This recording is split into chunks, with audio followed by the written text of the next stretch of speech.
बांदा में खुद को आरटीओ बताकर बालू से भरे रिक्शों से अवैध वसूली करने वाले 4 शातिर ठग पुलिस के हत्थे चढ़ गए। रिक्शा चालकों से 500 रुपए वसूल रहे आरोपियों पर शक होने के बाद 112 पर सूचना दी गई, जिसके बाद पुलिस ने चारों को एक कार समेत गिरफ्तार कर लिया। मामले की जांच जारी है।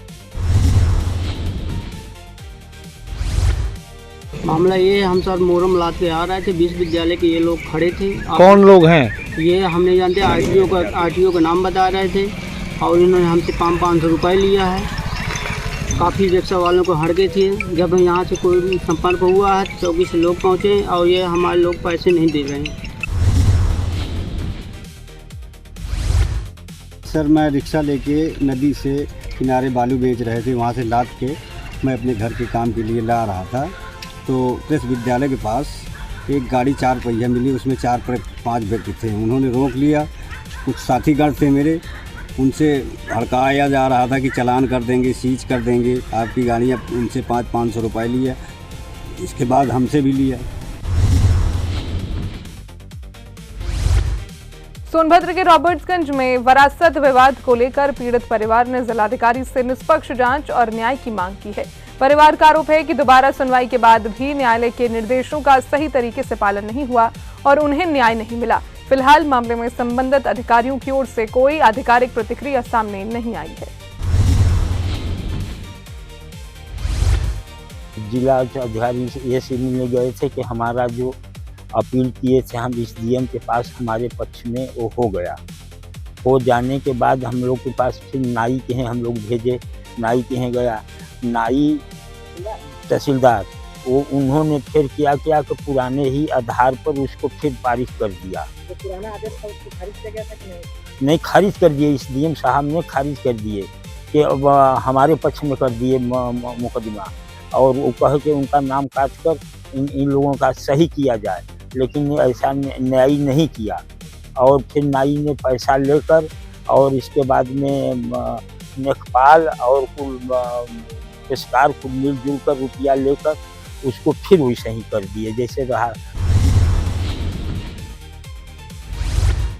मामला यह था कि कुछ समय पहले की बात है कि एक जयश्री और मुखलान नाम के व्यक्ति, उनके पिता का नाम जोखू, माता का नाम दुखनी।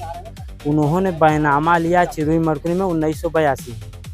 उन्होंने क्या किया कि अपने पिता का नाम न देकर उन्होंने जयश्री पुत्र जोखू न लिखवा कर उन्होंने जयश्री पुत्र फेकन लिखवाया। जिस मामला को हम लोगों ने न्यायिक में अपील किया तो एसडीएम साहब के पास, एसडीएम साहब ने आज उस अपील को स्वीकार करके उस 1982 को मामले को खारिज कर न्यायिक तहसीलदार के पास वापस भेजा। सोनभद्र के मधुपुर सीएचसी में उस समय हड़कंप मच गया जब करीब 20 लोगों की भीड़ अस्पताल में घुस गई और भर्ती मरीजों के साथ साथ स्वास्थ्य कर्मियों से भी मारपीट कर दी। घटना में सीएचसी अधीक्षक घायल हो गए और अस्पताल के रजिस्टर भी फाड़ दिए गए। सूचना पर पहुंची पुलिस ने स्थिति को संभालते हुए कई लोगों को हिरासत में लेकर जांच शुरू कर दी। रायबरेली की एक बेटी ने अपनी मेहनत, संघर्ष और हौसले के दम पर सफलता की ऐसी कहानी लिखी है जो हजारों युवाओं के लिए प्रेरणा बन गई है। लालगंज विकासखंड के पूरे अजमेर शोभापुर गांव की रहने वाली प्रीति यादव ने उत्तर प्रदेश पुलिस में उप निरीक्षक बनकर अपने परिवार और पूरे जिले का नाम रोशन किया है। आर्थिक तंगी के बावजूद उन्होंने अपने सपनों को नहीं छोड़ा और आज उनकी सफलता पूरे क्षेत्र में गर्व का विषय बनी हुई है। बिटिया को बहुत बहुत बधाई है और बिटिया ने बहुत मेहनत और लगन के साथ पढ़ाई किया है और हमारे पूरे परिवार का बिटिया के साथ सहयोग था, जिसमें कि बिटिया ने भी सबके सहयोग को सफल किया है। परिचय कोई विशेष नहीं आए हैं। बिटिया के बड़े पापा जो है, हम तो कुछ नहीं करते थे, खेती बाड़ी ही करते थे। बिटिया के बड़े पापा जो हैं वो जो है बिटिया के खर्च का ध्यान दिया करते थे, उनके कपड़ों का भी ध्यान देते थे, उनकी पढ़ाई का भी ध्यान देते थे।